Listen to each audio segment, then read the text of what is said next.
It's a midweek update. We'll give everybody a chance to come in. Run a little late, but kind of runs that way a little bit this time of year. Busy time of year. Gonna have a big show this week. Gonna tape in Warrensburg at the University of Central Missouri. I would have my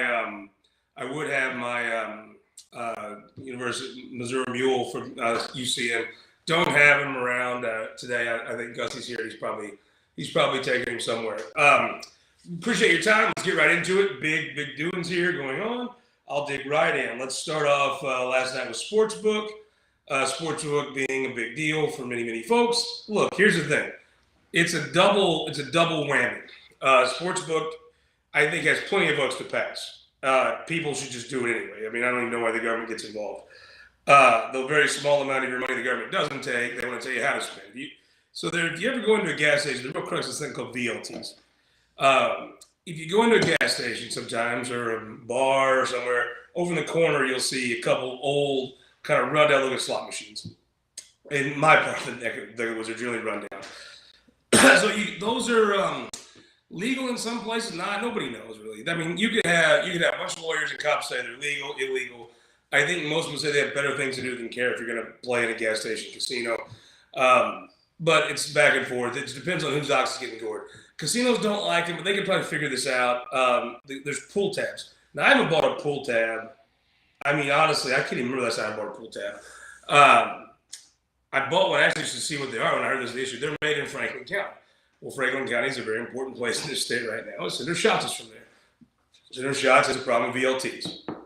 Could be connected, could not, depends who you ask. But until you do something with VLT, Center Hospitals isn't going to let anything gambling pass. And he's made that very clear. So I said a tweet. I saw this guy earlier in session. He was big. He's everybody you think. He's a slick-back New York lobbyist. Come down. He had it all figured out, right? And, I mean, they've been a lot of great work. The House has done a lot of great work on getting this ready to go. But we were just talking. He's a nice enough guy. He's telling me how he had it all figured out. I'm like, well, that's great. Have you ever heard of an old boy named Denny Hoskins? He goes, yeah, I've heard about him. We deal with those. We crush them in every stage. Not a big deal. Not even worried about it. I'm like, I might be worried about it if I were you. Well, the House did their part. The House is a really good bill, get it all ready to go. But nobody really took care of the issues Senator Hoskins had. So he has 39 amendments on the bill last night. I asked the guy, I said, who do you have hired locally? You have a local lobbyist. Like, we're fine. I'm like, oh boy, here comes the New York guys in thinking they're going to pass bills. And it usually goes freaking terrible, as it did here. I want to thank two folks. Courtyard by Marriott here in Jeff City. If you want to have an event, if you want to have a JV event, go to a JV hotel. It'll suck. Your members will think that you don't care about them and you're low class. The people that come to speak will wish they went to a better place that actually had a good hotel. If you want the absolute best experience to have in Jeff City, you want to put on the absolute best experience, Courtyard by Marriott. They have it's this old hospital property, overlooks the Capitol and the river. Beautiful. They built it from scratch. It's a brand new hotel. Great parking. They have these little awesome carts that will drive you back and forth from downtown. Big Whiskey's is just right across the street, easy walk. The Capitol's an easy walk, but if you want, they'll buggy you across. It is absolutely the finest way to. If you're an association director and you want your members to have the best experience, take them there. They act like the staff wants you to be there. It's got everything you need right on site. It is where you go in Jeff City if you care about your folks. You want to have a top-notch experience. It's the place. If you want a JV experience, go somewhere else. I think the guy, old boy from New York, had a JV experience when he came down. Thought he was going to roll Senator Hoskins. Next thing, let's talk about we're going to get to parking tickets and a big announcement. But first, I want to go tip sheet. State Senate tip sheet. So right now, you have 16 routing Republicans, 10 Senate Democrats, 7 Iowa Republicans, and the Wheeling cause of Senator Wheeling. Sip to my Stein. My buddy Joan Odell from Poplar Bluff got me this awesome Dale Hurt Intimidator Stein. If you can't pull wisdom out of that, I was dreaming out of this when I did Pete Mundo's show. Go on my social media see where I told you everything's going to happen on sports, but I told you on Tuesday. You could look, if you want to read the post and start, it's fine. You should do that. They're great papers. And you can find out the news the day after it happened. Or you could just go and listen to me and Pete Mundo talk, and you can know the news 2 days in a row. 2 days early. Be 2 days smarter. You can be Intimidator smarter. It's better coming out at number 3. All right, be the Intimidator. So we're looking this year. There's 7 open seats. 6 of them likely Republican. One will be Democrat likely. The 6 we kind of predict. I think the Radical Caucus will be 17, Iowa 7, Senate Democrats 10. Iowa Caucus, that's if Senator Moon is the congressional race, or Senator Bratton. That's a whole other problem. Whereas the Radical Caucus doesn't have those congressional races to worry about. The number one the top seat in the race is to replace Bob Honor. It's going to be the top race from the beginning. It's going to be the most expensive race. Look, Nick Shore has been laying the groundwork with right-wing folks for a very long time now, and he's been raising money. Nick can operate in both worlds a little bit. He can operate in kind of your right-winger, let's complain on the Twitter world, and he can operate in the accomplishing things, as he's doing with the when he helped get the Winsville auto plant locked in. But he's in a spot where he's a decent fundraiser. He's got an advantage. He's a mega donor that, you can start naming mega donors. You don't really name Rick Pogue in that necessarily. But for Nick Shore, he's wrote a legit check. They're very close. And I think, it's the fundraising race with Senator Weeman, or with maybe he does a foreshadow, Representative Weeman. He's got about $250,000. Nick's got a little bit more. That's as far as actual raising money, the Rick Pogue check is the difference in that race. About an $80,000 difference going in. This is going to come down to 2 things. Number one, normally I always felt like you size up a race without naming 2 people. You give me the person that's further to the right that has some activist support, they can win with less money, normally. Now, John Weeman has a ton of deep support. He has the depth of the support for sure. Your Republicans that have actually put up a J. Ashcroft sign and a John Ashcroft sign, that have put up a Roy Blunt and a Matt Blunt sign, those folks are Weeman folks. Some of your other folks, more new to the party, you're louder, more maybe angry, aggressive, activist folks are going to be more Shore folks.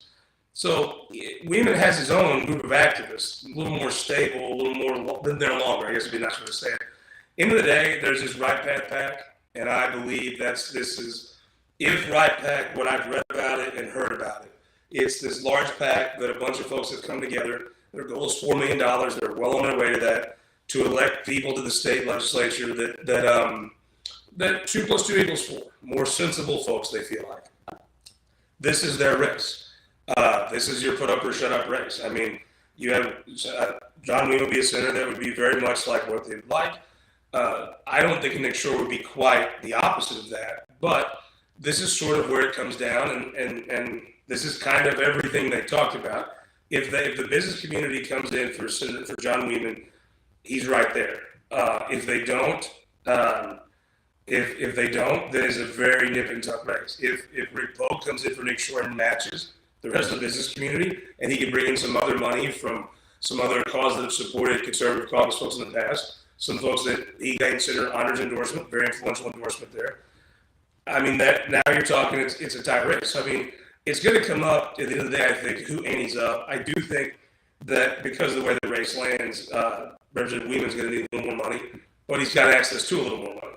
So it's very hard to say who's going to win that. It's probably going to come down to some of the statements that have been made. Do people follow through on them? If they do, it's who knows. It's does Nick's main guy match his business community folks, and whoever. If both of those happen, it's a toss up. If only one of those happens, then one of them's got an advantage. Senator Weeman's race. I saw a poll that showed former Representative Jeff Rorta, Television Jones, Jeff Rorta leading. I believe that. If you look at name ID, totally believe that.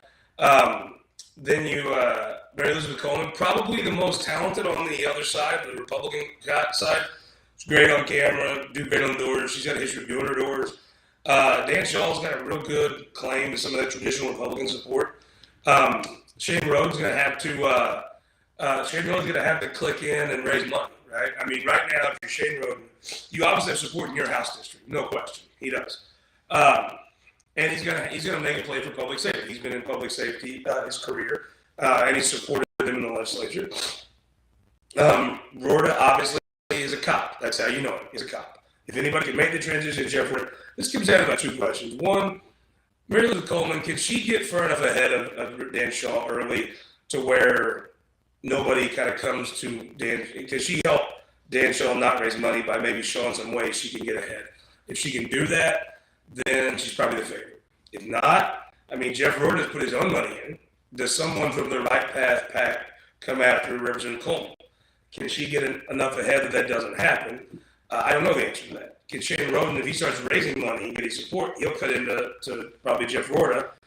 I think it's going to be interesting. I think Dan Shaw can come in and be a real factor, but he's got to raise the money. And people give you the money when they think you can win. That's just the truth. So to me, there's kind of two primaries here. Is can Reynolds going to get far enough ahead of Dan Shaw or not ahead at all and let people think that she's the favorite, or can and then look, Jeff Roden is going to put money in his campaign. I think he's going to put more. I think this is important to Jeff Roden. The question he has is, did he leave the Democrat island too late? You saw a lot of Jeffco Democrats with Trump become Jeffco Republicans, rabid Trump Republicans. I'm not sure they're even Republicans, but they're Trump Republicans. Did Jeff wait too long? And I think that's going to be the question that when this is over, should Jeff Roden have left the day Trump won? And if he would he have won? I think if he comes up short, I think that's going to be the thing people look at. But Jeff Roden is definitely a factor. I would say Roden, Coleman right there. The other thing is if Representative Coleman gets some support from some of your conservative caucus money, does some other money come in for Shaw or Roden? I don't know. So it's going to come down to money. It's a suburban district. You got to have money to win. You got to do doors. We'll see who does it. 26. Love this. This is where we're getting my man Missouri map maker. He did a lot of cool stuff here. He changed up a bunch of the. He went and took the new Senate district and did them by media market, and he did them by county. Which, if you know, if you listen to this, suburban districts can be issues and all kinds of stuff like the first two. Expensive. Nobody knows anybody. It's a cul-de-sac, whatever. But rural Missouri is kind of where you're from, where's your kinfolk from, where's your daddy from? Oh, do you know this old boy that does the same thing as you do? So here you took St. Louis was a huge part of the district before. It was St. Louis and Franklin. This is about the primary vote split. Now it's 4%. It's got a little bit of Eureka, I think, in there. Franklin County is about 60, and then you've got Warren County with 20. No safety guess, you split it up. Bob Jones, business guy, charismatic dude, older guy. Can raise money, got a Rolodex, and he hit it up. He's going to have the most money in this race. Nate Tate, energetic guy. If I had to predict, he can run an energetic campaign. Maybe makes a play for some labor money. if he gets close to some polls, I think he could get it. Now, you have to think, Jones and Tate might be fishing out of the same pond. Ben Brown, hardworking dude, hustling guy. I thought from the beginning he had an advantage. Now, the district was not, the redistricting did no favors. You think every piece of St. Louis County was probably fertile territory. He was a big proponent of getting rid of masks. He owns a restaurant, so obviously he won't bother people. So it's obviously all these races are generally too close to tell. If you're that right path, are you going to invest in Bob Jones or Nate Tate? Are you going to attack Ben Brown? If you're Ben Brown, where are you getting the money from? He's going to rely on some conservative caucus money, but he's hustling, so that's why he's got a chance to win that. SD10, this has got a little bit of everything, man. Then you got Mike Carter, my man comes in, hilarious. So Lincoln County, 40%, throwing in Pike is under 10, Montgomery is roughly 10, Callaway County is a quarter of the district, and then Wentzville is about 20% of the district. Now, Wentzville, here's the thing about the reason I wrote this. I mean, this is the district's drawn for Randy Pikesman. I mean, if you'd have said here, Representative, you draw your district, he'd have drawn this, I think. Travis Fitzwater is a guy who's going to get a ton of support out of folks that know the legislature and follow it. Brian Spencer, hustling dude, works hard, put $100,000 of his own money in. Jeff Porter, going to make a big play for a lot of traditional Republican support out of Montgomery County. He will own Montgomery County. It'll be a race for second, and how big does that second pie get? Then you got Mike Carter, Wentzville judge, personality out, you can't even imagine. Here's the thing. If you're in Wentzville, Lincoln County, not that many people in Lincoln County right now are from Lincoln County originally. And no one's from Wentzville, let's just be honest. So those folks aren't going to have this, like Travis Fitzwater is going to dominate Callaway County. Porter will dominate Montgomery. Pikesman will do very well in Pike and probably do a very good, a lot of, if you grew up in Lincoln County, some people did, Randy Pike's going to have a great claim on those votes. But the toss-up here is going to be all the people that moved to Wentzville. No one's from Wentzville ever, right? No one. And Lincoln County has grown so much. You by definition, you can't have that kind of growth because everybody in Catholic has a dozen kids. You got to get that growth, people moving there. so they don't have the ties to the name Pikesman that if you grew up in Lincoln County, you would. And then Pam Hupp killed 2 people that probably be Pikesman supporters. So, but back to this, I think that Travis Fitzwater's got a great shot. Pikesman, if you're telling me the people that have moved in Lincoln County in the last 10 years all know and like Randy Pikesman, and this race might be over. But if Mike Carter puts $500,000 in, maybe he spends it. I don't know. Maybe he doesn't. Hard to say anymore. I mean, these races are tough. But if Carter comes in and gets a big chunk of Wentzville and some of those new folks in Lincoln, if he spends that money, I mean, all of a sudden, Travis Fitzwater's got a much better shot. Jeff Porter, he can put together a lot of traditional school folks, and you know, it'll be this race is impossible. I don't know how you call this ever. The first question is going to be: do the people that newly moved to Lincoln County they know Randy Pikesman? If they do, major advantage for him. If they don't, which I would say there's no way they all could because the growth has been so astronomical, then could Mike Carter's money cut into that? Totally. Could Travis Fitzwater own Callaway County, jump over to Wentzville in southern Lincoln County, and raise the most money and buy this election by mailing the heck out of people? Yeah. I mean, if you're Travis Fitzwater, you got to think, I want the money lead, and then I own my own county because people are going to vote for their own guy. Then they go over to Lincoln and Wentzville and just mail the heck out of them. I mean, that sounds like a very good path to win. Then the 20th, interesting race. You got, and again, Missouri Mapper, great guy on Twitter. I'll have him tagged in the description of this. You have Senator Burleson's running. He's got for Senator Burleson's seat. Representative Trent Brian Gellner. He owns a beer distributorship. It's not what you would call the king of beers. It's another one, but he's a good guy nonetheless. Look at that Rolodex. He's got almost $400,000 on hand for this race. He's got a Rolodex and he knows how to use it, right? Webster, this is going to be a Greene County race. 60% of the district is green, 15% is Barton and Dade, and then a quarter of this district is Webster County. And Webster County folks are pissed off and fired up. The Senate messed with the congressional district in Webster County. I don't even understand why they did that. I mean, it really made very little sense to me. It was just a screwball deal. So they're pretty interested. And I would say the more ticked off the folks in Webster County are, the better that's going to be for an establishment person. Now, which was the establishment person? You would maybe say Gellner, maybe Trent. I mean, Curtis Trent's he's a really smart dude. So I don't know that I necessarily just reflectively put him in any one camp or the other. Curtis Trent has tons of if you're an activist who's been around, you're going to be with him. He's got tons of support. You would maybe not think that Jay Wasson running would be the best thing for him, but I do think a lot of the folks in the Jay Wasson operation are friendly with Curtis Trent. And a lot of folks in the activist community that might not even be for Wasson for Congress are friendly with Curtis. And also, Gellner, running for office is hard, man. It's really hard. So how does he take to running for office? I mean, I've met him. He's a really nice guy. He totally did this well. How he take, you're going to know more about this. This will come into focus after session when they're both out on the trail. And when they are, and then you're going to be able to tell a lot by Mike Cunningham. If Mike Cunningham has one of their signs in his front yard, anywhere around his 18, I bet you if you drive by Mike Cunningham's house, there's like 18 Jay Wasson's house, like a billboard. But if there's one little Senate sign wedge in there, that's going to be a deal because Mike Cunningham and Ron Richard are probably working harder for Jay Wasson than they did for themselves. So if you can tap into that and maybe can get any help from Mike Cunningham right now in Webster County, you could be a senator. The Grant Northwest, Dan Hageman's seat, big shoes to fill. One of the most respected people that came to that state senate in a long time. If you can find a way to not like Dan Hageman, it's probably you. The district, this is an interesting one here. So there's no county has more than 10%. Andrew and Clinton both have about 10% of this primary vote. Sheridan over there, Livingston 4. You're really going to have Rusty Black. Here's the thing about Rusty Black. And this is how I break this down. We got a profile. You're going to learn some cool stuff about Jay Eggleston next week. But in this race, Rusty Black has the Axiom endorsement. I don't know if they hired him or he hired them, but somehow they're together. And I'm telling you, they've owned this state district since I was in junior high school. Since Republicans can get elected to it, since Sam Graves took it. I mean, they have an advantage, right? When you have that, they know everybody up there. They're very well versed in this. They know how to make these things work. So it's going to be Jay Eggleston. He's put some of his own money in. He can probably put some more in. You're going to learn his backstory is so interesting. If you have cataract surgery, you're probably going to vote for Jay Eggleston. Dallas Johnson, He's got part of that. He's actually in that Buchanan part. He's got Andrew. So Andrew and DeKalb are right there together.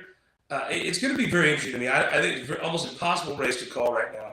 Except I would say Rusty Black's going to have a bunch of students. Plus, he knows every FFA teacher, which if you're in rural Missouri, you know, the FFA teachers right up there.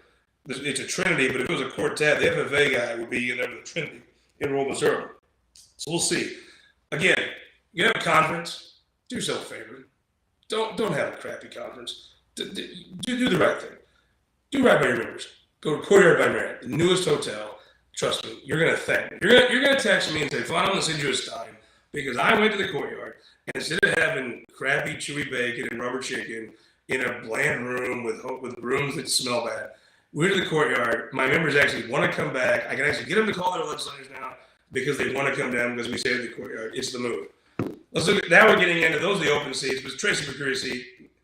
Bar Village has a candidate. Jamie Murphy. If Jamie Murphy wasn't running this race, I don't think I would care. But there's a guy who can put money in. So it's going to be a good year for Republicans. Tracy's going to be the favorite. We'll see. Let's get into these primaries. So Justin Brown's got a primary. Again, this Senate map was just, I mean, honestly, it was like 12-year-olds with crayons. Phelps and Denver, very similar communities in Marys. That's going to be about, you look about half the district there. Pulaski's always a little inflated because you have the military base. So not as many folks rooted in Pulaski as you'd think. Laclede County, where his opponent, Representative Pollock, is from, a little more the fourth of the district. And Wright County is about 15%. You're not going to beat a Senate incumbent, but we'll see. She's going to need money. So where she gets that money from? I mean, if you're a conservative caucus, you know, this comes down to there was a contribution given by Bill Eigel to her. But Bill Eigel is never more popular than when he got a bunch of money dumped against him, right? And when he did, everybody in politics said that's wrong. That's not right. And Bill Eigel, I don't think is the kind of guy that would take people feeling that way, then give money to somebody running as an incumbent. I just don't see he's that kind of guy. So I don't think the conservative caucus backs her. It would be the most hypocritical thing since, well, ever, if they did. So I don't know where she gets money from. That's always the question. I mean, she's on the campaign trail being really vitriolic and negative. I'm not sure how well that plays when it's the candidate themselves saying real nasty things to a room full of folks that don't know her. I mean, if the first time you meet somebody, they come out and just mean and nasty. I mean, that's not my thing, but maybe, you know, I'm not a good enough Republican. I guess today to be a good Republican, you hit your wife and kid, right? Yeah, you people in Franklin know what I'm talking about. So, I mean, I think it'd be just too much money to overcome. Wright County, I mean, Wright County has no ties to any part of this district. Justin Brown is a cattle farmer, so I'm pretty sure in a farmer. I'm pretty sure they know how to talk. The Pollock name is very good in Laclede County. I think this may be a case of the interesting part. If you go to the Missouri Times, look at the tip sheet, big picture of Dick Webster on there. The St. Louis media market is Rolla, right? Super expensive to spend money in. The Springfield media market is 70% of the district. It's expensive, but to get into Rolla and run like TV, it's going to be super tough to get in there. And keep in mind, you have a U.S. Senate race. It's going to be buying every minute of everything. So, I mean, the best way to get known is TV. But you got a lot of money. Justin Brown has a lot of money to go, on TV in Lebanon and in Wright County. She doesn't have money to get in. Nobody has money to get in the St. Louis media market. I mean, good Lord. There's no way you can afford that.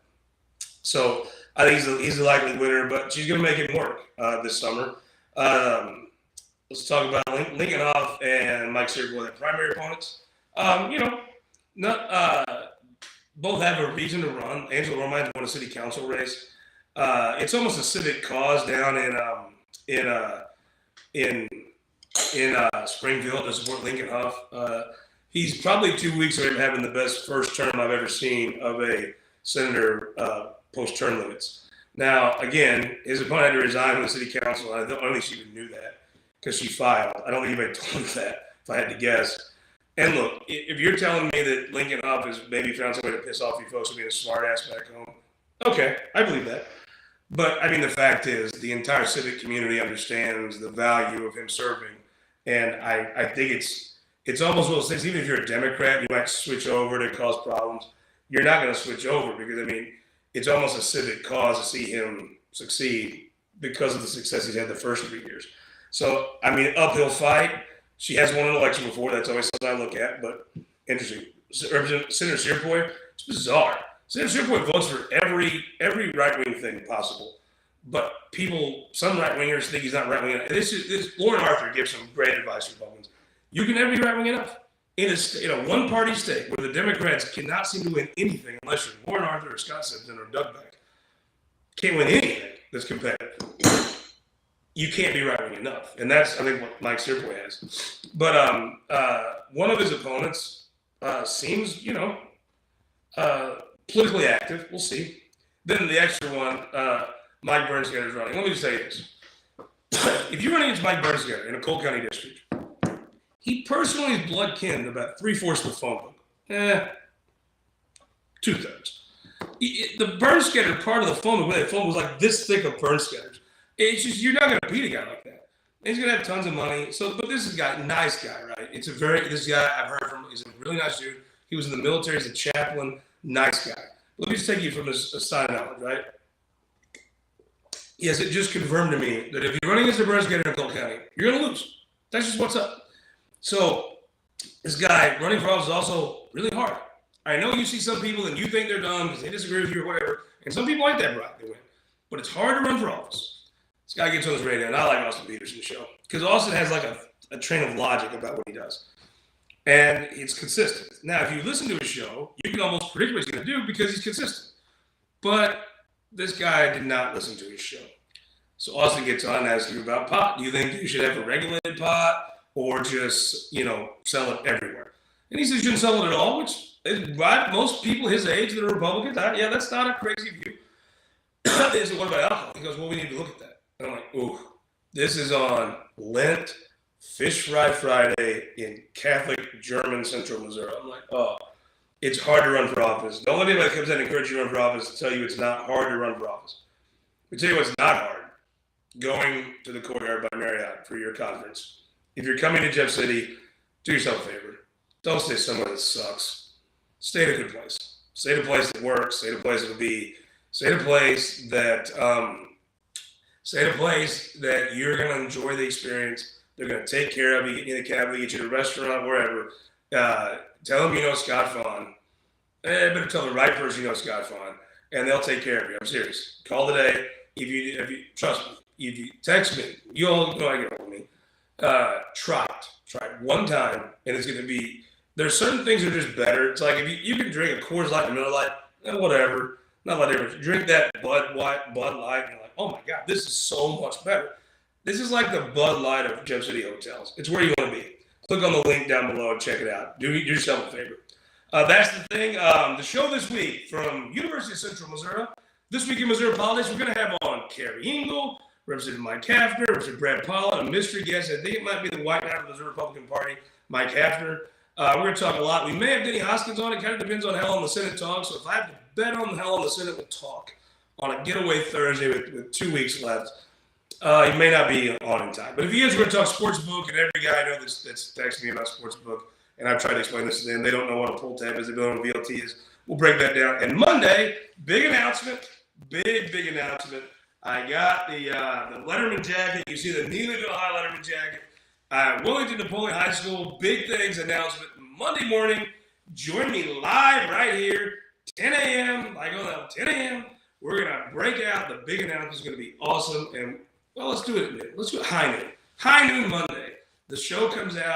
Show is a revival. You're going to absolutely love it. I'm as excited about this as I've been anything in so long. So we're going to break that down for you. We'll release that out Monday. Let's do high noon. And we will see you Sunday on This Week in Missouri Politics. Love that intimidator style. Thank you.